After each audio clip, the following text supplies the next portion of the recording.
दोस्तों, एक बच्ची जिसे छोटी सी उम्र में एक अधेड़ के पल्ले बांध दिया गया। उसका अधेड़ पति जिसने एक बच्ची पर दया नहीं की, बड़ी होने पर दरिंदों का शिकार हुई। पुलिस ने भी मदद के बजाय मौके का फायदा उठाया। ऐसे में उसने हथियार उठाया अपनी खुद की सुरक्षा के लिए, और जिसे आज कुछ लोग नरसंहारक के रूप में देखते हैं, या तो कुछ के लिए वह दुष्टों का नाश करने वाली देवी है।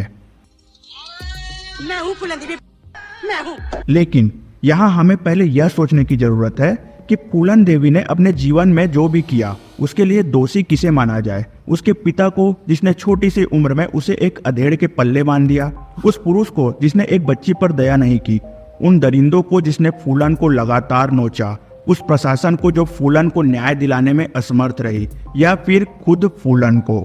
हम आपको उनकी राजनीति में एंट्री से लेकर दिल्ली में सरेआम हत्या तक की पूरी कहानी बताएंगे। इसलिए वीडियो पर बने रहें, चैनल को सब्सक्राइब करें, वीडियो को लाइक करें, और इस विषय पर आपकी कोई राय हो तो कमेंट करके जरूर बताएं। इंसानों के साथ हो रहे अन्याय को न्याय व्यवस्था के द्वारा न्याय देने की परंपरा हमेशा से चली आ रही है। लेकिन कुछ लोग होते हैं जो अपने साथ हुए अन्याय के बाद न्याय व्यवस्था पर भरोसा नहीं कर पाते। जो लोग कानून को हाथ में लेकर अपना बदला खुद लेते हैं, उनकी समझ में दो तरह की छवि बन जाती है। दस्यु रानी फूलन देवी एक ऐसा ही नाम है जो सोचने पर मजबूर कर देती है कि उसके बारे में कैसी राय बनाना उचित रहेगा। कुछ के लिए फूलन देवी सच में देवी थी, तो कुछ के लिए आज भी वह एक कुख्यात डकैत और कई लोगों की हत्यारन है। कोई आम राय बनाने से पहले हम उनके जीवन के पहलुओं को टटोलने की कोशिश करेंगे। 10 अगस्त 1963 का दिन यूपी के जालौन जिले के गांव गोरहा के मल्लाह देवी दीन के लिए नई मुसीबत लेकर आया था। मुसीबत इसलिए थी क्योंकि उसके घर में बेटी ने जन्म लिया था। अगर बेटा हुआ होता तो जश्न का माहौल होता। अब बेटी ने जन्म लिया तो चिंता से मल्लाह का सर फटा जा रहा था।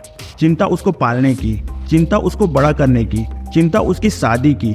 शुरुआत में पिता देवी दीन को भी इस बात का अंदाजा नहीं रहा होगा कि जिस बेटी का जन्म उसके लिए खास नहीं था, उसकी मृत्यु का दिन इतना खास हो जाएगा कि पूरे देश में हड़कंप मच जाएगा।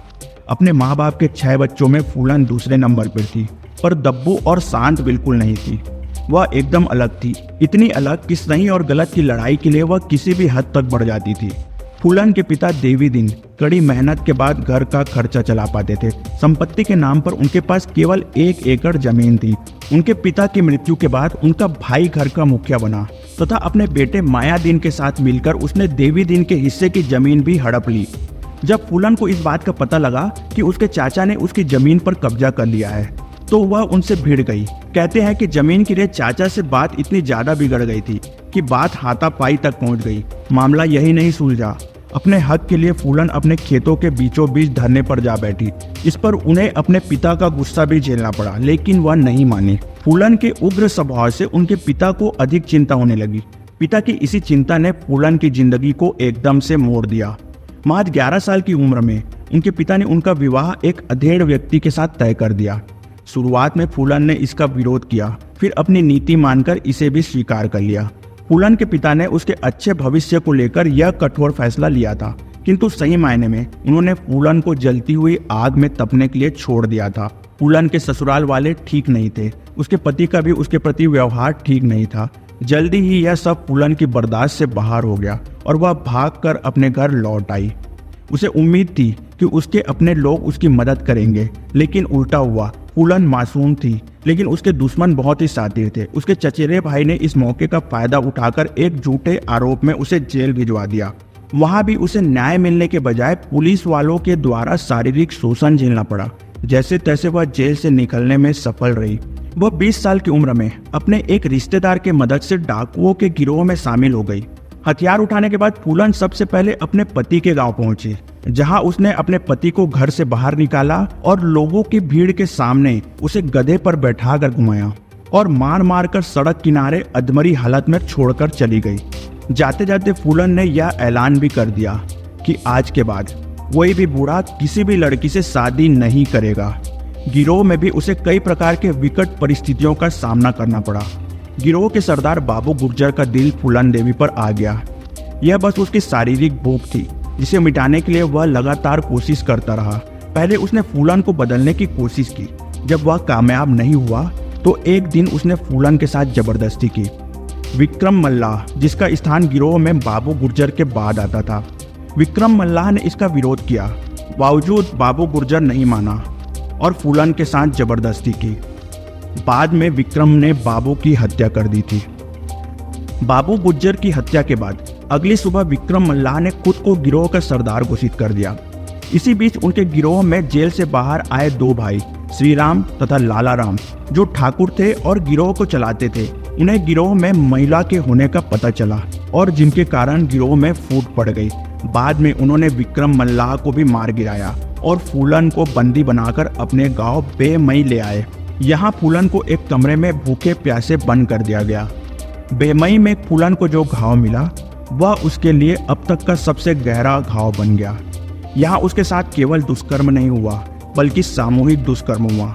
वहाँ मौजूद सभी ने बारी बारी से जानवरों की तरह नोचा। फूलन ने इतना कहा कि शायद उसे मर जाना चाहिए था, लेकिन किस्मत ने उसके लिए कुछ और ही चुना था। उसके साथ हो रहे दुष्कर्म और दी जा रही यातनाओं की जानकारी उसके कुछ पुराने साथियों को मिली, तो वह छुपके छुपाते मौके पर पहुंचे और फूलन को वहां से बचाकर ले गए।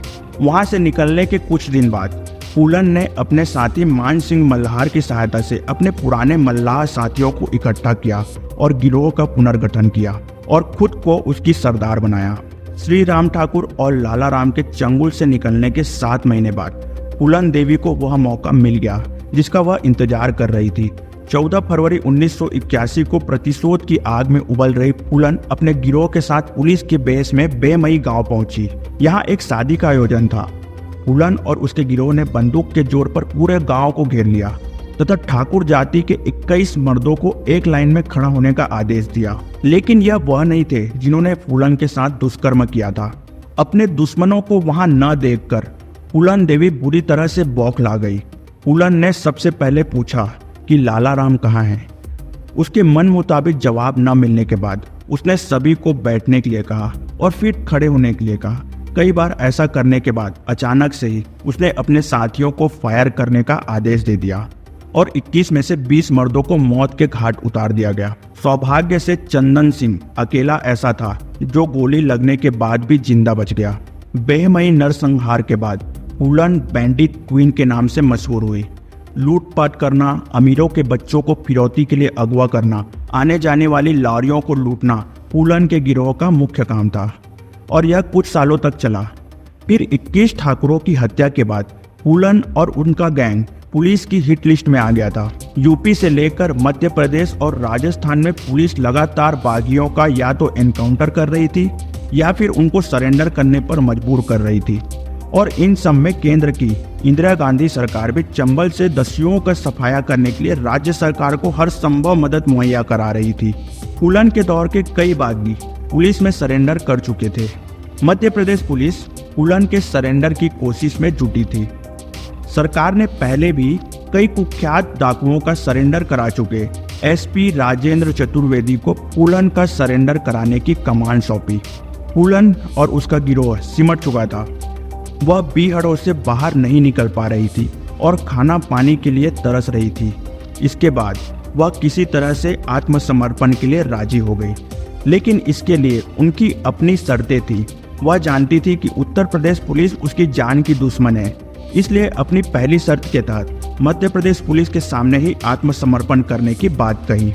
दूसरी शर्त के तहत अपने किसी भी साथी को मौत की सजा न देने का आग्रह किया और तीसरी शर्त के तहत उसने उस जमीन को वापस करने के लिए कहा जो उसके पिता से हड़प ली गई थी। साथ ही साथ अपने भाई को पुलिस में नौकरी देने की मांग भी की। फूलन की दूसरी मांग को छोड़कर पुलिस ने उसकी बाकी सभी शर्तें मान ली। इस तरह फूलन ने 13 फरवरी 1983 को मध्य प्रदेश के भिंड में आत्मसमर्पण किया। फूलन देवी पर 22 कत्ल, 30 लूटपाट और 18 अपहरण के मुकदमे चलाए गए। इन सभी मुकदमों की कार्यवाही में भी 11 साल बीत गए। सन 1993 में मुलायम सिंह की सरकार ने उन पर सारे मुकदमे हटाकर उन्हें बरी करने का मन बनाया। यही नहीं, 1994 में उसे रिहा कर दिया गया और अपना अधिकांश जीवन बीहड़ और जेल से गुजारने के बाद सन 1996 में फूलन ने राजनीति में जाने की राह बनाई।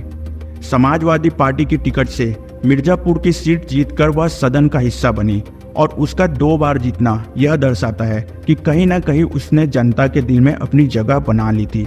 किंतु कहते हैं ना कि अतीत किसी का पीछा नहीं छोड़ता, वह किसी न किसी रूप से सामने आ जाता है। 22 जुलाई 2001 को उनके आवास के सामने ही शेर सिंह राणा नामक व्यक्ति ने उसकी गोली मारकर हत्या कर दी। हत्या के बाद शेर सिंह राणा ने इस बात को स्वीकार किया कि उसने फूलन देवी को मारकर बेमई में हुए नरसंहार का बदला लिया। उसने यह भी कहा कि उसने बदला लेना भी फूलन देवी से ही सीखा है।